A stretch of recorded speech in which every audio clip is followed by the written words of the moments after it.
कथा के अनुसार जब धर्मराज युधिष्ठिर भगवान श्री कृष्ण से पूछते हैं कि माघ मास की एकादशी का क्या महत्व है, तो भगवान श्री कृष्ण कहते हैं कि इसका नाम जय एकादशी है।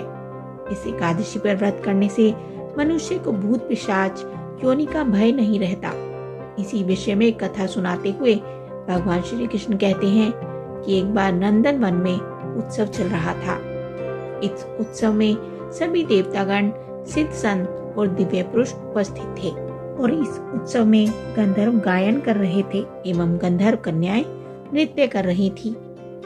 उसी समय नृत्यांगना पुष्पवती सभा में गायन कर रहे माल्यवान नाम के गंधर्व पर मोहित हो गई। अपने प्रबल आकर्षण के कारण वह सभा की मर्यादा को भूल गई और इस प्रकार नृत्य करने लगी कि माल्यवान उसकी ओर आकर्षित हो जाए। माल्यवान भी उसकी ओर आकर्षित हुए बिना न रह सका। परिणामवश वह अपनी सुध बुध खो बैठा और सुर ताल भूल गया, जिसके कारण वह गायन की मर्यादा से भटक गया। इन दोनों की इस अपकर्म से देवराज इंद्र को क्रोध आ गया। उन्होंने दोनों को श्राप दिया कि वे स्वर्ग से वंचित हो जाएं और पृथ्वी पर अति नीच पिशाच योनि को प्राप्त हो।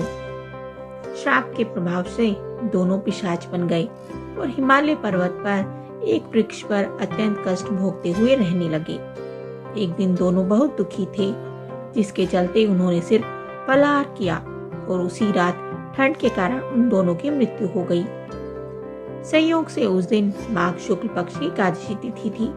इस प्रकार से अनजाने में जय एकादशी का व्रत हो जाने के कारण दोनों को पिशाच योनि से मुक्ति मिल गई, जिसके बाद वो पहले से भी अधिक सौंदर्यवान हो गए और उन्हें दोबारा स्वर्गलोक में स्थान प्राप्त हो गया।